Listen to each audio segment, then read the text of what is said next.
Friends, welcome back to my channel HL classes. I hope सब बढ़िया होंगे।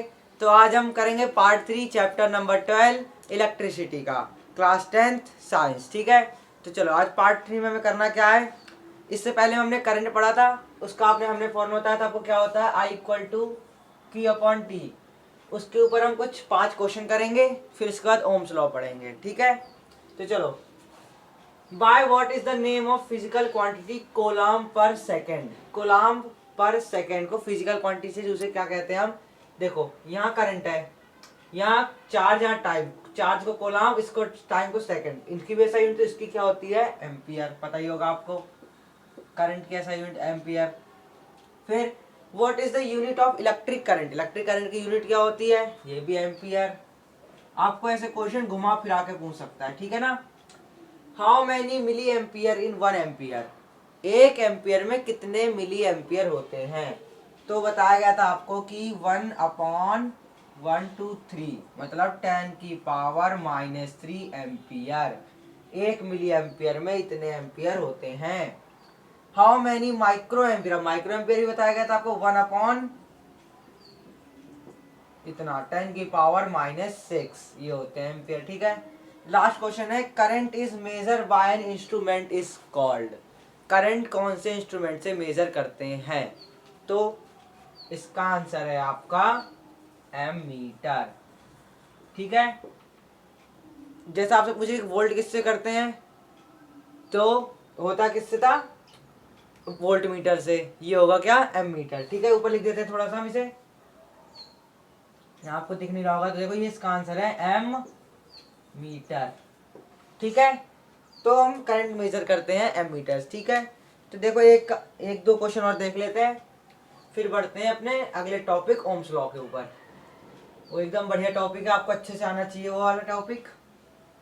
चलो 6, इसमें बढ़िया बढ़िया क्वेश्चन दिए हुए हैं। और क्वेश्चन है जैसे कि ये रहा, करंट इज, ये रहा, करंट इज फ्लो ऑफ, क्या है, a current is flow of electric charge. For this happen have then must be circuit, क्या ले लिख देते हैं, a current is a flow of, is a flow of, current is a flow of क्या, for this to happen there must be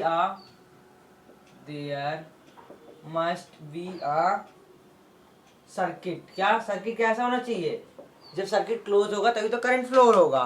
तो देखो, a current is a flow of, current is a flow of electric charge. For this the happen there must be circuit, क्या होना चाहिए, close circuit होना चाहिए। मान लो आपका यहाँ पर सर्किट है, ठीक है, और सर्किट आपका ओपन है, मतलब जो आपकी बटन है वो खुली हुई है, सॉरी बंद है। जब बंद होती है तो कुछ नहीं होता है, तो क्या आपका करंट फ्लो हो पाएगा। क्या ये यहाँ पर जो बैटरी रखी हुई है और यहाँ जो बल्ब हो, क्या वो ग्लो करेगा, नहीं करेगा। जब आप इसे क्लोज करोगे तब ये बल्ब ग्लो करेगा। ठीक है, समझ में आ रहा होगा सभी को।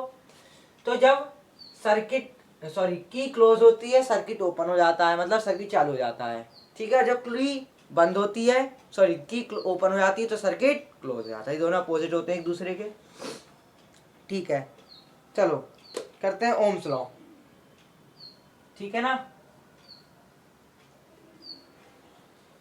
अब आपको ओम्स लॉ में क्या क्या पढ़ना है वो भी बता देते हैं, और उसके एक फॉर्मूला भी आएगा आपका ओम्स लॉ का।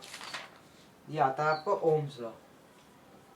वीडियो के जब सारी पूरा खत्म हो जाएगा चैप्टर, तो आपको इसका एक टेस्ट मिलेगा, क्वेश्चन आंसर पूरे चैप्टर से। ठीक है ना, तो आएंगे आपके कैसे एमसीक्यूज। ठीक है, ओम्स लॉ क्या कहता है, इसे आप ध्यान से समझना। At the constant temperature the current flowing through a circuit is directly proportional to the potential difference across it end. क्या कहता है, at the at the constant temperature, at the constant temperature the current flowing through a circuit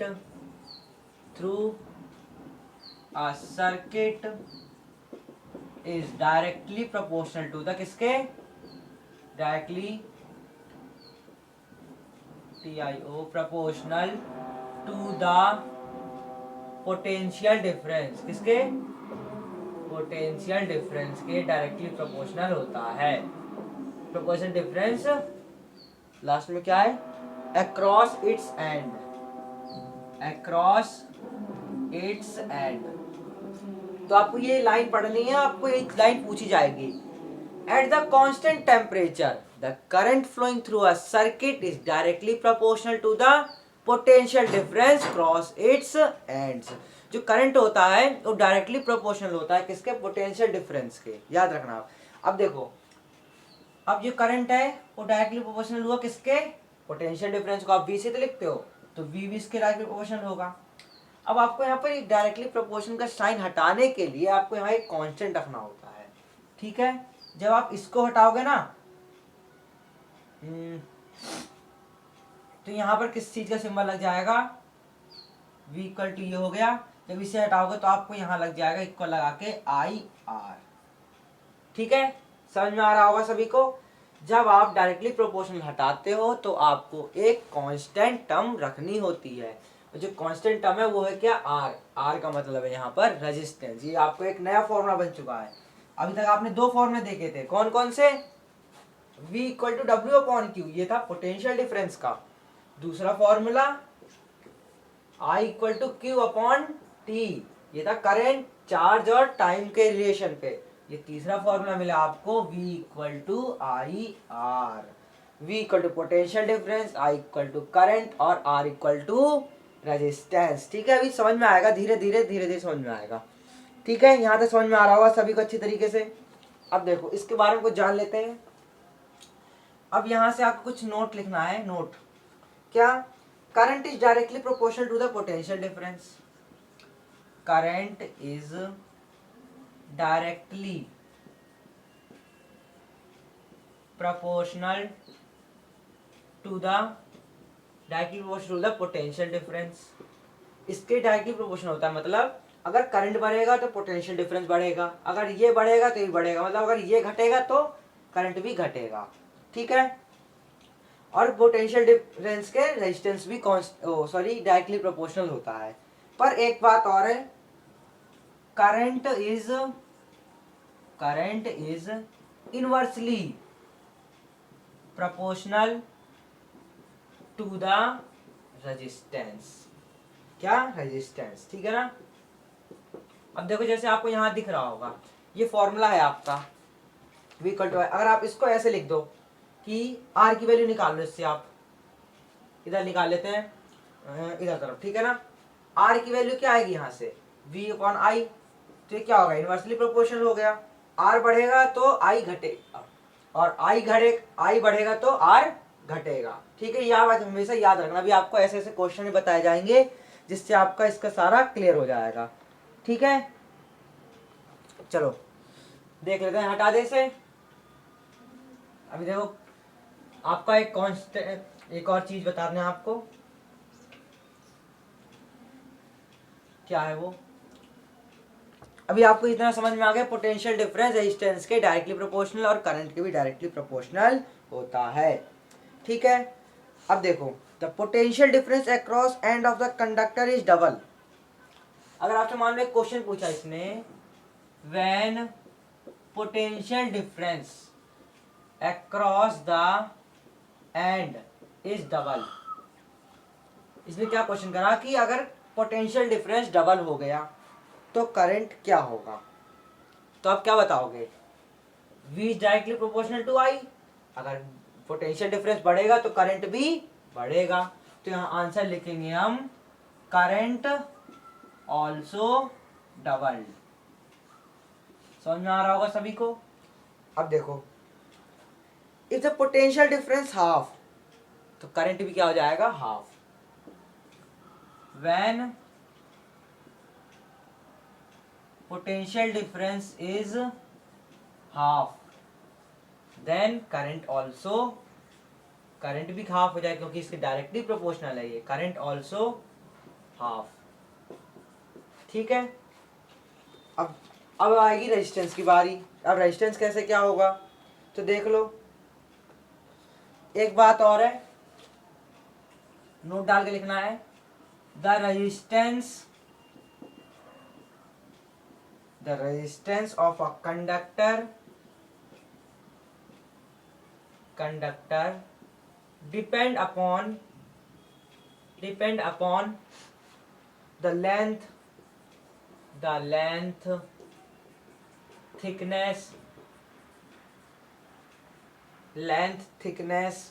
nature of material and temperature। Nature of material मतलब जैसे copper का है, aluminium का, किस चीज का है, नेचर ऑफ मटेरियल और टेम्परेचर। ठीक है, याद रखना। अभी आपके इसके कंपोनेंट भी आपको आएंगे कि अगर लेंथ बढ़ेगी तो रेजिस्टेंस कैसा होगा, थिकनेस बढ़ेगी तो रेजिस्टेंस कैसा होगा, सब चीज पता चलेगा आपको अभी। ठीक है, धीरे धीरे पता चलेगा। ठीक है, यहाँ तक सभी समझ आ रहा होगा।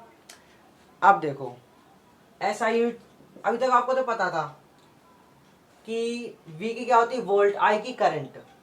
ठीक है ना, तो यहाँ पे SI यूनिट ऑफ रेजिस्टेंस की क्या होती है, जब ये लॉ पढ़ रहे हैं ओम्स लॉ, तो उसकी होती है ओम। क्या होती है, ओम। और उसका सिंबल बनाना सीख लो आप, ऐसे करके ये होता है उसका सिंबल। ठीक है, ये होता है इसका सिंबल। ठीक है, अब क्वेश्चन हर बार की तरह वही, define 1 ohm of the resistance. तो आप फॉर्मूले से ही कर पाओगे। अब तो आप सीख ही गए होगे, फिर भी आपको हम करवा देते हैं।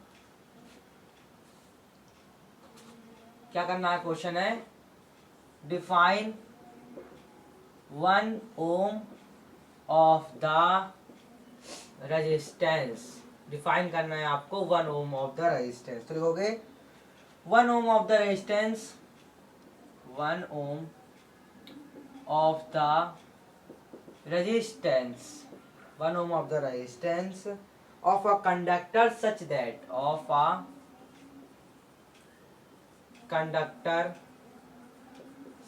that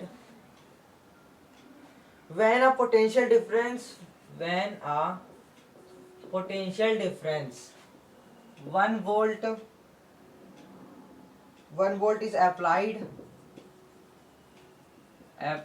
its and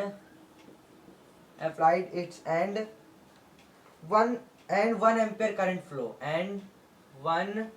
ampere current flow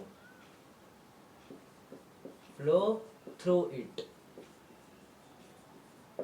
तो देखो क्या होगा, 1 ओम ऑफ द रेजिस्टेंस क्या होगा कंडक्टर में, अगर 1 वोल्ट ऑफ पोटेंशियल डिफरेंस करे और 1 एम्पियर करंट हो तो वो कहलाता है आपका 1 ओम ऑफ द रेजिस्टेंस। ठीक है, तो बस यहाँ पर सैंपल प्रॉब्लम है, एक सैंपल प्रॉब्लम भी सॉल्व कर लेते हैं हम, फिर हो जाएगा। ठीक है ना, potential difference between 2 point carrying 2 ampere current is 0.1 volt. Current कितना है, 2 एम्पियर है और वोल्ट 0.2 है। ठीक है जी, 0.1 है, 1 वोल्ट है।